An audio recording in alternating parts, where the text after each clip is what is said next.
तेरा ध्यान किधर है एडुस्टेप लेंसर, तो इधर है। तुझे इतनी भी खबर है कि letter to place an order आ चुका है। जी हाँ दोस्तों, आपके भारी डिमांड के बाद letter to place an order आ चुका है। तो आइए सीखते हैं कुछ नए अंदाज में। स्वागत है आपका हमारे एडुस्टेप लेंस चैनल में। So don't delay the time, let's go to the white board screen.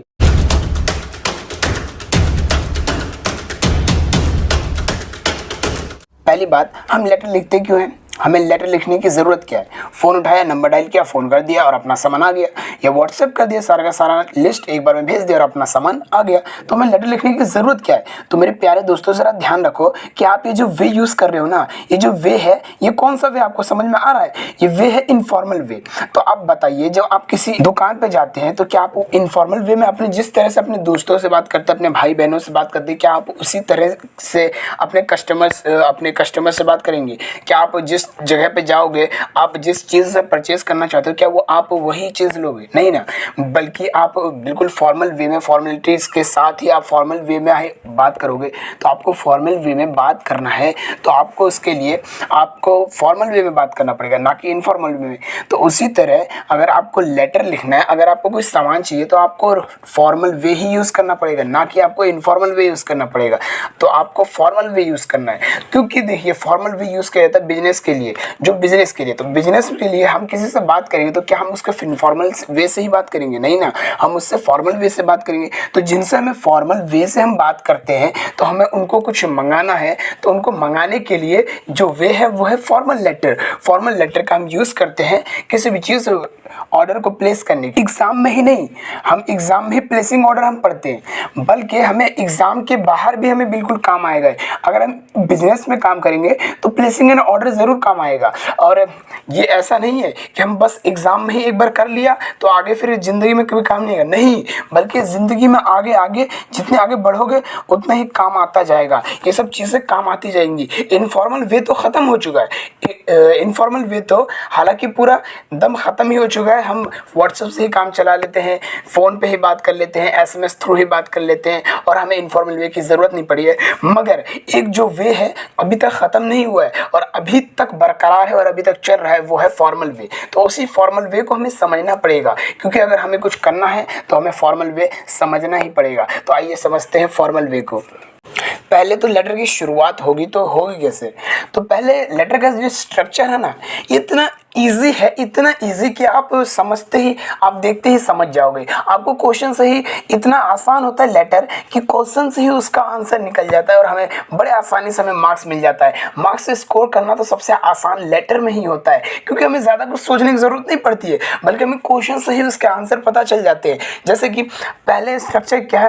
पहला स्ट्रक्चर है सेंडर एड्रेस। तो सेंडर एड्रेस क्या होता है? सेंडर एड्रेस होता है जो भेजता है लेटर को, जो लिख रहा है। अगर मैं किसी को भेज रहा हूं, मैं प्लेस कर रहा हूं कोई ऑर्डर, तो मैं जो भेज रहा हूं, कौन भेज रहा है? मैं भेज रहा हूं, तो किसका एड्रेस आएगा? मेरा एड्रेस आएगा, तो सेंडर एड्रेस मेरा आएगा। फिर उसके बाद जो डेट, किस तारीख को भेज रहे हो, तो वो डेट। फिर उसके बाद रिसीवर एड्रेस। रिसीवर एड्रेस मतलब मैं जिसको भेज रहा हूं, जिसके पास ये रिसीव होगा, ये लेटर जिसे रिसीव होगा, जो प्लेस करेगा ऑर्डर, मेरे को जो देगा, वो उसका ऑर्डर, उसका एड्रेस होगा।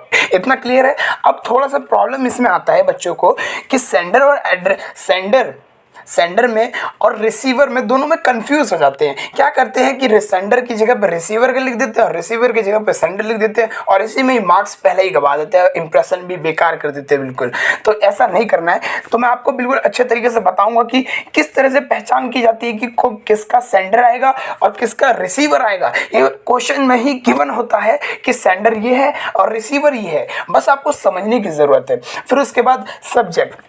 तो सब्जेक्ट क्या है, उसके बारे में बताने क्यों चाहिए आपको उसको जब ये लेटर पढ़ेगा तो उसे पता होना चाहिए क्यों चाहिए। आपको इसलिए चाहिए ना क्योंकि आपको प्लेस करना है। क्या प्लेस करना है? कोई भी ऑर्डर प्लेस करना है, तो उसके लिए आपको ये ऑर्डर लिखा है subject, placing an order for this and this, जिसके लिए आपने यूज किया है। फिर उसके बाद सैल्यूटेशन, डियर सर या डियर मैडम या रिस्पेक्टेड सर लिख सकते हैं। फिर उसके बाद शुरुआत होगी कुछ लाइंस की, जो आप लाइंस एक बार याद कर ले तो आपको बिल्कुल अच्छे से अच्छे मार्क्स से क्लियरली आपको बिल्कुल फुल टू फुल मार्क्स मिलेंगे। तो आप इसको बिल्कुल याद कर लीजिए। This is with reference to the inquiry letter dated dash regarding the purchase of item we would like to place an order of the following sets।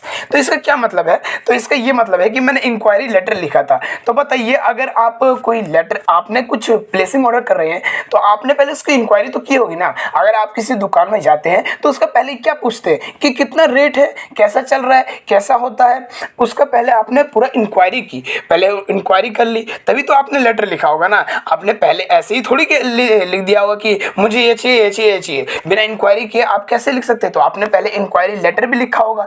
तो इंक्वायरी जो लेटर लिखा है तो आपको उसको बताना होगा कि मैंने जो इंक्वायरी लेटर लिखा था उस तारीख को मैंने उसका मुझे पता चल गया। So we would like to place an order, हम प्लेस करना चाहते हैं फॉलोइंग सेट्स। तो उसके नीचे हम पूरा लिस्ट बना देंगे कि हमें क्या क्या चीजें चाहिए। तो अब आप सोच रहे होंगे ये इंक्वायरी लेटर अब किस बला का नाम है? तो इंक्वायरी लेटर किसी बला का नाम नहीं है, बल्कि ये भी एक लेटर ही है जो प्लेसिंग ऑर्डर की तरह ही होता है। इससे पहले हम इंक्वायरी करते हैं किस चीज कि जैसे कि मैंने कोई प्लेसिंग ऑर्डर किया है, कोई प्लेस ऑर्डर कर रहा हूं तो उससे पहले मैंने इंक्वायरी ली होगी ना, कितने की मिलेगी, कैसे मिलेगी, क्या क्या चीजें हैं, क्या नहीं है। तो इंक्वायरी आप जैसे कहीं शॉप पे जाते हो तो इंक्वायरी करते हो ना, कितने की है, कैसी है, कहाँ पे है, कितना है, क्या है, नाम है, क्या है, वो सब आप पूछते जरूर हो ना। तो उसी तरह से लेटर जब आप प्लेस करते हो तो उससे पहले आप इंक्वायरी तो जरूर करोगे। तो इंक्वायरी लेटर उससे भी होता है। तो आप घबराएं नहीं, बल्कि मैं आपको इंक्वायरी लेटर भी दूंगा। इस वीडियो के बाद में इंक्वायरी लेटर भी आएगी जो आप बिल्कुल अच्छे तरीके से समझ जाओगे कि इंक्वायरी लेटर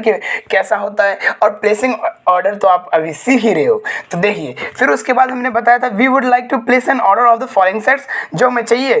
अब हम खरीदना चाहते हैं तो क्या क्या खरीदना चाहते हैं तो हम पहले टेबल बनाएंगे। टेबल में क्या लिखेंगे? पहले नंबर ऑफ सीरीज लिखेंगे, सीरीज नंबर लिखेंगे कि हमें कौन कौन से चाहिए, 1 2 3 कितने चाहिए। फिर आइटम, फिर बगल में आइटम लिखेंगे। आइटम्स में हमें जैसे कि कोई बुक्स चाहिए तो बुक्स का नाम लिखेंगे द इनविजिबल मैन। तो इसके बगल में ही ऑथर का नाम लिखेंगे क्या? H.G. वेल्स। अगर आपको नाम याद ना हो तो आप कुछ भी लिख के आ जाओ, कोई फर्क नहीं पड़ता है। आप कुछ भी लिख के आ जाओ, आपके वो नहीं देख रहा है कि ऑथर कौन सा लिखा है नहीं लिखा है। जंगल बुक है तो रस्किन बॉन्ड होना चाहिए, नहीं, आप कुछ भी लिख सकते हो। बस ये याद रखना कि आपको लिखना जरूर, आपको बिल्कुल सिस्टमैटिक फॉर्मेट में लिखना है। क्या मतलब कि आपको देखो एक टिप है, बहुत अच्छी टिप है जो मैं देना चाहूँगा कि आपका इंप्रेशन भी अच्छा जाएगा, आपका लेटर भी अच्छा जाएगा। अगर कहीं पे थोड़ा सा भी मिस्टेक होगा ना तो मिस्टेक को छोड़ के इंप्रेशन को देखा जाके आपका पूरा का पूरा 5 to 5 मार्क्स मिल जाएगा। वो कैसे? देखिए अगर आप पहला लेटर जो लिख रहे हैं ना, जो पहला लेटर जैसे कि सेंडर एड्रेस लिख रहे हो तो जो पहला लेटर है ना उसी के नीचे से नीचे नीचे करके बिल्कुल उतने में ही, जिस तरह से कंप्यूटर में लिखा जाता है, जिस तरह से कंप्यूटर में लिखा जाता है उसके नीचे नीचे ही, उसके साइड इधर उधर नहीं होता है बल्कि साइड उसके नीचे नीचे ही लेटर से शुरू किया जाता है। तो कितना अच्छा लगता है देखने में। तो आप बिल्कुल से बिल्कुल उससे कोशिश करने की कोशिश करें, क्योंकि देखिए अगर आप कोशिश करेंगे तो आपको कितनी बार कोशिश करनी है? एक बार करेंगे तो एक बार करेंगे, 2 बार करेंगे, 3 बार करेंगे, 4 बार करेंगे, 5 बार करेंगे। इससे क्या होगा? आपका सिस्टमैटिक जो फॉर्मेट होगा वो भी अच्छा होगा, आपको लिखने का अंदाजा भी होगा, आपको अच्छे तरीके से लिखना होगा और आपका जो राइटिंग होगी वो खूबसूरत दिखेगी, बहुत अच्छी दिखेगी। ये मतलब नहीं है कि जो बोलते हैं कि राइटिंग आपकी बहुत अच्छी है, इसका मतलब ये नहीं कि कर्सिव राइटिंग आपने लिख दिया है, नहीं है, बल्कि जो एग्जामिनर है उसे समझ में आ जाए, इतना सब है कि उसे समझ में आ जाए। तो उसको समझने के लिए अगर आप सिस्टमैटिक फॉर्मेट में जो मैंने बताया कि पहला जो लेटर होगा उसी के नीचे से लेटर जो भी स्टार्ट करना होगा, सेंटेंसेस उसी के नीचे से स्टार्ट करना है, तो आपका जो राइटिंग होगी बिल्कुल क्लियर और साफ सुथरी और बहुत ही ब्यूटीफुल लगेगी। और जो आपकी गुड राइटिंग होगी वो, और आप उसको बस आपको क्या करना है, आपको साफ साफ लिखना है। आपको ये नहीं है कि कर्सिव राइटिंग में लिख दिया, नहीं, बल्कि आप जैसी भी राइटिंग है आपकी, आप साफ साफ लिखिए, बस नीट एंड क्लीन। फिर उसके बाद जब आप टेबल बना लेंगे, जैसे कि आपने टेबल में और भी कुछ हो सकता है, जैसे कि कोई आइटम्स मंगाना है तो आइटम्स के नाम लिख दिए। फिर क्वांटिटी बता दीजिए कि कितने चाहिए, 1 चाहिए, 2 चाहिए, 10 चाहिए, 20 चाहिए, 200 चाहिए, 500 चाहिए, 600, जितने भी चाहिए क्वांटिटी लिख दी। अब अगर कोई कलर की चीज़ जैसे पेन है तो पेन कौन सा, रेड पेन कितने चाहिए उतने क्वालिटी, फिर ब्लू, ये ग्रीन, इस तरह से ही अलग अलग पेन के क्वालिटी चाहिए। तो उसी तरह टेबल हमने बना दिया कि जो जो चीज़ें हमें चाहिए। फिर उसके बाद हमें ये भी तो मालूम होना चाहिए कि जब हमने कुछ भेजा है तो हम ये भी तो कहेंगे we have already made 50% of the interest at the SBI today at 12:20 PM. We hope to get items delivered in time. Please find attached receipt of the bank statement. इसका क्या मतलब है? इसका साफ सीधा मतलब ये है कि मैंने 50% इंटरेस्ट जो निकलता है मैंने SBI से मैंने एडवांस तौर पे आपको 12:20 पे आपको दे चुका हूं। और इसका जो रिसीट है वो आप इसी लेटर के में अटैच है, इसी में इनक्लोज्ड है। और हम आशा करते हैं कि आप इसे डिलीवर कर दोगे टाइम से टाइम। तो इतना तो मैंने आपको बहुत आसान तरीके से बता दिया कि ये हो गया फॉर्मेट। ये क्या है? ये एक फॉर्मेट है। अब देखते हैं कुछ क्वेश्चंस को कि क्वेश्चंस किस तरह से आएंगे और उसको किस तरह से मैं आपको समझाता हूँ। देखिए, तो चलिए देखते हैं कुछ क्वेश्चंस को और समझते हैं किस तरह से इसको यूज किया जाएगा। So you are Neeraj Shekhar, Principal Basant Public School, Pune. Your school has just started a music department. Write the letter to the manager of Melody House. The wholesales the supplies of musical instruments, placing an order for musical instrument for the school asked for the discount on catalog. तो इसमें देखिए क्या कहा गया है कि तुम नीरज शेखर हो। इससे हमें पता चलिए कौन है सेंडर नीरज शेखर है। उसका नाम क्या है? नीरज शेखर। वो कौन है? वो प्रिंसिपल है। ये भी हमें पता चलिए क्या ऑथराइज्ड है वो, ठीक है, प्रिंसिपल भी पता चल गया। अब कहाँ का है वो? बसंत पब्लिक स्कूल। अब मैंने जो आपको अभी मैं खुद बताया कि कौन लिख रहा है? नीरज शेखर। तो नीरज शेखर क्या है? एक सेंडर है। तो सेंडर का एड्रेस कहाँ है? सेंडर का एड्रेस दे ही तो रखा है, बसंत पब्लिक स्कूल पुणे दे तो रखा, यही तो है बसंत पब्लिक स्कूल पुणे। ये है सेंडर एड्रेस। और उसके बाद your school has just started a music department. अब इसमें बताया गया कि तुमने एक म्यूजिक डिपार्टमेंट स्टार्ट किया है। तो इस पर फिर उसका लिखना है write the letter to the manager of Melody House. अब लेटर लिखने किसको? Manager of Melody House. अब मेलोडी हाउस को लिखना है the whole sales the supplies of musical instruments, placing an order for musical instrument for the school asked for the discount on catalog. अब इसमें हमने क्या देखा कि हमने ये देखा कि इसको लेटर किसको लिखना है? Write the letter to the manager. तो किसको लिखना है? मैनेजर को। कहाँ के? मेलोडी हाउस के। और ये कहाँ है? ये पुणे में ही है, क्योंकि पुणे की बात होगी ना, कहीं बाहर थोड़ी बात होगी, बाहर की थोड़ी है, ये तो पास की होगी, क्योंकि पुणे में ही बात हो रही है, तो पुणे में ही है। तो इसमें क्या पता चला? हमें सेंटर एड्रेस ही मिल गया। इसने खुद ही बताया कि यू आर नीरज शेखर और तुम्हारा address Basant public school Pune है। मतलब center address Basant public school Pune है। और receiver write the letter to the, लिखो लेटर किसको? मैनेजर को, मेलोडी हाउस द होल। फिर मेलोडी हाउस कहाँ है? मेलोडी हाउस पुणे में ही होगा। क्यों नहीं होगा? जब एक ही जगह पे है, क्योंकि हमें एक ही सिटी में, एक ही स्टेट में, तो एक ही जो सिटी होगी तो उसी में हम लिखेंगे ना, कहीं दूसरी जगह तो नहीं कहेंगे। हमें एक ही जगह का पता है तो हम एक ही जगह बताएंगे। तो इसलिए हमने इसमें भी पुणे का यूज़ किया, पुणे। तो द मैनेजर हो गया, फिर मेलोडी हाउस हो गया, फिर उसके बाद पुणे हो गया कि जिस स्टेट में है पुणे में। तो हमें क्या मिल गया इसमें? हमें पहला तो मार्क्स इसमें पहला ही मिल गया, हमें सेंटर एड्रेस बहुत अच्छे से मिल गया। फिर उसके बाद डेट हमें जिस दिन लिखनी है बस हो गया। और उसके बाद रिसीवर क्या है?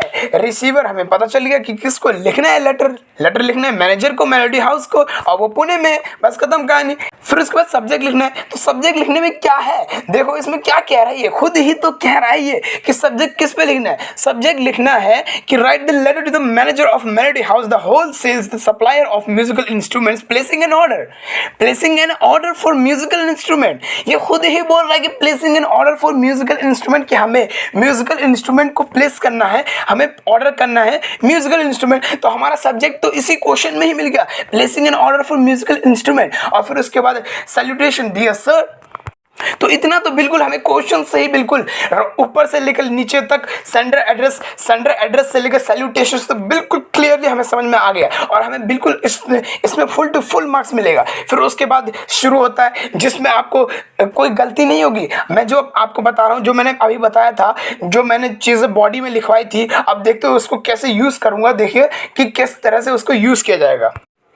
अब लेटर में लिखेंगे this is with reference to the inquiry letter dated. जो डेट होगी, जैसे कि आज मैंने डेट में लिखा है 20 मार्च, तो 20 मार्च की जगह पे अब मैं लिखूंगा इससे पिछले वाली पिछले वाली में जैसे कि 5 तारीख है तो मैं 5 मार्च को लिख दूंगा, ठीक। तो 5 मार्च रिगार्डिंग द, तो 5 मार्च लिख दूंगा मैं। This is with reference to the inquiry letter dated. ये याद रखना कि जो आप वहाँ पे डेट लिखोगे, जो सेंडर के नीचे जो डेट आता है उसके नीचे जो सेंडर लिखोगे, वो जहाँ लिखोगे उससे पीछे होना चाहिए, उससे कम होना चाहिए डेट, उससे आगे नहीं होना चाहिए, उससे कम होना चाहिए, क्योंकि इंक्वायरी डेट आप प्लेसिंग ऑर्डर करने के बाद नहीं करोगे बल्कि उससे पहले करोगे। तो इतना बस ख्याल रखना। फिर regarding the purchase of item we would like to place an order of the following sets. तो हमने क्या देखा कि हमने बिल्कुल वही जो मैंने आपको बताया था वही का वही हमने बिल्कुल वही उतार के धर दिया। बस क्या किया, जो डेटेड के आगे मैंने डैश रखा था, डैश के बदले मैंने जो डेट होगा मैंने डेट रख दिया। फिर उसके बाद टेबल, तो टेबल बनाना है। तो टेबल हमें किस चीज़ का बनाना है? टेबल हमें बनाना है म्यूजिकल इंस्ट्रूमेंट का। तो पहले हम नंबर लिखेंगे। नंबर क्या, 1 2 3 कितने चाहिए? 4 5 चाहिए। फिर आइटम्स, आइटम्स में हमने क्या कहा, हमने आइटम्स में कह दिया हारमोनियम ले लिया, सितार ले लिया, तबला ले लिया, tanpura, guitar, cashew, musical instrument सारे ले लिए। फिर उसके बाद उनके क्वांटिटी कि कितने कितने चाहिए। तो हमें कितने चाहिए, जैसे कि 40 चाहिए, 25 चाहिए, 13 चाहिए, 9 चाहिए, 40 चाहिए, 60 चाहिए। तो हमने इसी कैटेगरी में हमने लिख दिया। अब ये इतना नहीं है कि 40 होना चाहिए तो 40 ही होना चाहिए, 50 तो 50 नहीं, ये आप पे डिपेंड करता है, आप जितना भी लिख सकते हो, कोई दिक्कत की बात नहीं। वो आपसे ये नहीं पूछेगा कि कितने चाहिए, क्यों दिया, इतना दिया, नहीं दिया, ये नहीं पूछेगा, बल्कि आपको जो अच्छा लगता है उतना लिख सकते हैं। फिर उसके बाद आपको क्या लिखना है, आपको लिखना है all the item should be in good condition, well bound, packed properly and delivered within a week. क्या इसमें कहा मैंने, पहले इसमें मैंने क्या बात कही, मैंने कहा कि जो आइटम्स हो वो आइटम्स बिल्कुल अच्छे कंडीशंस में हो और अच्छे तरीके से बंधी हो और पैक बिल्कुल प्रॉपर्ली हो और डिलीवर हो जाए, 1 हफ्ते में ही डिलीवर जल्दी हो जाए। मैंने इतनी बात उससे कह दी। फिर उसके बाद the payment will be made by cash once the items reaches. जैसे ही हमें मिल जाएगा आइटम तो हम पेमेंट कर देंगे, उसी टाइम पे हम पेमेंट कर देंगे। Any damage during transportation would be your responsibility. और हमने ये भी कह दिया अगर कोई भी डैमेजिंग हुआ, कोई भी नुकसान हुआ आपके ट्रांसपोर्टेशन मतलब ट्रांसपोर्ट आने जाने में, उसमें कोई भी मेरे आइटम्स का नुकसान हुआ तो उसकी रिस्पॉन्सिबिलिटी, आप उसके जिम्मेदार खुद होंगे। तो मैंने इतनी बात कही। फिर उसके बाद मैंने ये भी क्या कहा, मैंने फिर ये भी कहा कि थ्रू इन द पास्ट, मतलब पास्ट में दो इन द पास्ट, हालांकि पास्ट में you have never given us any opportunity to complain, कि आपने हमें कभी भी नहीं दिया है अपॉर्चुनिटी, हमें कभी भी चांस नहीं दिया अपॉर्चुनिटी कि हम कंप्लेन करें आपको। तो हमने क्या किया, ये तारीफ कर दी। पहले तो हमने क्या कहा, हमने पहले ही कह दिया कि आप रिस्पॉन्सिबल होंगे। फिर उसके बाद हमने कहा कि हालांकि आपने कभी भी हमें कोई अपॉर्चुनिटी नहीं दी है कि हम कंप्लेन करें। And the goods have always reached us, और हमेशा गुड्स जो हैं वो हमें बिल्कुल टाइम पर मिल जाते थे, एज वेल ऑन टाइम। वो हमें बिल्कुल टाइम पे ही मिल जाते थे, हमें पहुंच जाता था हमारे पास टाइम टू टाइम। तो हमें उससे कोई शिकायत नहीं है। आपने ये भी कह दिया कि आप ही जिम्मेदार होंगे अगर उससे कोई डैमेज होता है। और आप आगे आपने ये भी कह दिया कि आपने थोड़ी तारीफ भी कर दी कि ऐसा तो नहीं है कि कभी हमने आपसे कोई अपॉर्चुनिटी आपने दी होगी कि कंप्लेन करने की, और ना ही आपने कभी गुड्स को लेट भेजा है, आपने टाइम टू टाइम भेजा है। तो फिर क्या कहना है, and in excellent condition as per our specifications we do accept the same delivery this time as well. और हम क्या चाहते हैं कि जो आप पहले से ही जिस तरह से आपने पहले एक्सीलेंट तौर पे जिस तरह से कंडीशंस हमें दी, उसी तरह से इस बार भी हमें डिलीवरी बहुत अच्छे तरीके से दे और टाइम पर ही हमें बिल्कुल अच्छे तरीके से हमारा जो टाइम है उसी टाइम पे जो हमने टाइम दिया है उसी टाइम में हमें वो लेटर मिल जाए। तो इतना कितना अच्छा लगा इतना सुनने में। तो और उसके बाद फिर थैंकिंग यू, धन्यवाद देंगे, धन्यवाद। फिर उसके बाद योर्स फेथफुली। फिर उसके बाद किसका नाम है, तो हमें क्या बताया था लेटर में बता दो यू आर नीरज शेखर। तुम कौन हो, तुम नीरज शेखर हो, लिखने वाला। तो लिखने वाले का यहाँ पे आएगा नीरज शेखर। तो नीरज शेखर। अब उसने ऑथराइज्ड क्या बताया था, उसने ऑथराइज्ड ये बताया था, क्या बताया था, उसने ऑथराइज्ड बताया था द प्रिंसिपल। तो आप क्या करोगे, नीरज शेखर के नीचे ही बिलो में ब्रैकेट में प्रिंसिपल लिख दोगे। ये क्या है, ऑथराइज्ड है कि आप प्रिंसिपल हो वहाँ के। तो इसी तरह से हमारा ये लेटर पूरा कंप्लीट हो गया। और हमने किस तरह से समझा इसको देखिए, मैंने आपको बिल्कुल अच्छे तरीके से सेंडर एड्रेस भी बता दिया कि रिसीवर एड्रेस भी बता दिया कि इनमें डिफरेंस क्या है, और आपको ये भी बता दिया कि क्वेश्चन से कैसे इसको निकाला जाता है, निचोड़ भी बता दिया किस तरह से इसको निकाला जाता है, और एक किस तरह से क्वेश्चन खुद ही बोलता है, क्वेश्चन खुद ही बोलता है कि यही चीज है, यू आर, तुम कौन हो, तुम सेंडर एड्रेस हो, तो सेंडर है तो सेंडर का एड्रेस भी दे दिया है, वो भी हमारा काम हो गया। फिर उसके बाद किसको भेजना है वो भी बता दिया, तो हमारा सारा काम तो बन गया। अब हमें वो भी बता दिया कि सब्जेक्ट क्या है, सब्जेक्ट भी बता दिया कि हमें किस लिए भेजा गया है, ये लेटर किस लिए लिख रहे हो वो भी बता दिया है। अब हमें इतना पता चल ही गया, अब हमें वो भी पता चल गया, तो बॉडी भी अब बॉडी भी हमें ज़्यादा सोचने की ज़रूरत नहीं है। जो मैंने आपको बताया, जो मैंने आपको बॉडी लिखवाई है, बिल्कुल उसी तरीके से आप लिख दोगे ना, बस थोड़ा सा चेंज वेंज होगा। अगर उसमें क्वेश्चंस थोड़े चेंज होंगे तो आपको थोड़ी चीज़ें चेंज करनी पड़ेंगी, तो चेंज वो चीज़ें आपको करनी ही पड़ेंगी।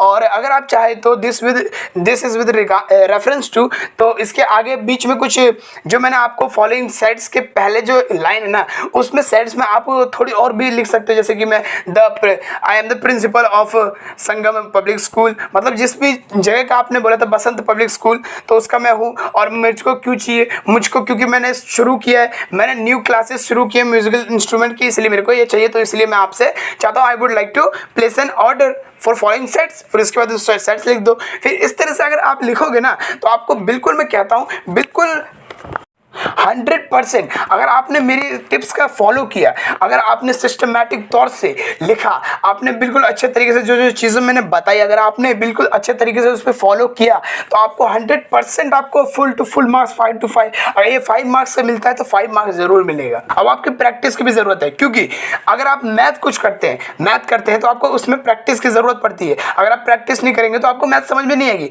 तो इसी तरह से ये लेटर है, अब आपको अभी समझ में नहीं हो, लेकिन जब आप बैठोगे करने के लिए, जब आप बैठोगे ना, अगर अभी तो आपको समझ में आ गया, लेकिन थोड़ी देर बाद में भूल जाओगे। लेकिन आपको ये भूलना नहीं है, क्या करना है आपको, मैंने आपको डिस्क्रिप्शन में ही 2 4 5 क्वेश्चंस दिए हैं, मैंने आपको 2 4 5 क्वेश्चंस भी दिए हैं, जो आप क्वेश्चंस से उन क्वेश्चंस को सॉल्व कर सकते हो, और उन क्वेश्चन को सॉल्व करते रहे। फिर उसके बाद आप उनको जब सॉल्व करोगे तो आपको खुद ही पता चल जाएगा कि आपको कितना आसान लगेगा काम करने में, और फिर आप खुद ही कहोगे कि लेटर कितना आसान था और हम मुश्किल समझते थे, कितना हम परेशान होते थे कि लेटर आ गया, लेकिन ये तो लेटर बहुत आसान चीज़ है। नंबर गेन करने का सबसे बेस्ट तरीका यही है, सबसे बेस्ट तरीका तो यही है लेटर। और लेटर में हमने, अगर आपने लेटर अच्छे से कर लिया ना, तो आपके 5 मार्क्स तो आपकी मुट्ठी में, आपसे कोई नहीं छीनने वाला है, ना मैं छीनने वाला, ना कोई और छीनने वाला। तो आपको प्रैक्टिस करनी है, तो प्रैक्टिस आपको करनी जरूर है। देखिए, अगर आप प्रैक्टिस नहीं करोगे तो देखिए, प्रैक्टिस मेक्स मैन परफेक्ट। अगर प्रैक्टिस करोगे तो आप परफेक्ट बनोगे। अगर आपको परफेक्ट बनना है इसमें, अगर आपको फुल टू फुल मार्क्स लाना है, तो 5 मार्क्स अपनी मुट्ठी में करनी है, तो आपको प्रैक्टिस करनी पड़ेगी। तो प्रैक्टिस के लिए मैं इसके लिए एक PDF भी बना दूंगा, जिसमें स्ट्रक्चर भी बना होगा, ताकि आपको स्ट्रक्चर भूले ना। तो मैं एक PDF भी बना रखा हूँ, जिसमें PDF भी बनी हुई है, जो डिस्क्रिप्शन में आपको मिल जाएगी। तो उस PDF में स्ट्रक्चर भी होंगे, और कुछ एक क्वेश्चंस होंगे सॉल्यूशन के तौर पे, एग्जांपल पे, और उसके बाद क्वेश्चंस भी होंगे, और क्वेश्चंस होंगे, उन क्वेश्चंस को आप अच्छे तरीके से देखिएगा, उसको समझिएगा, फिर उसके बाद उनको कीजिएगा, उसको प्रैक्टिस कीजिए।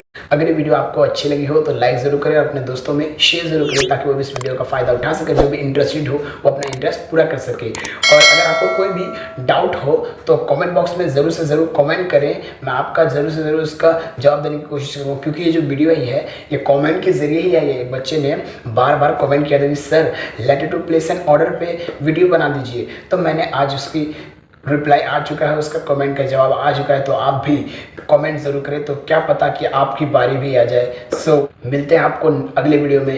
अगले वीडियो के लिए गेट टू बी रेडी।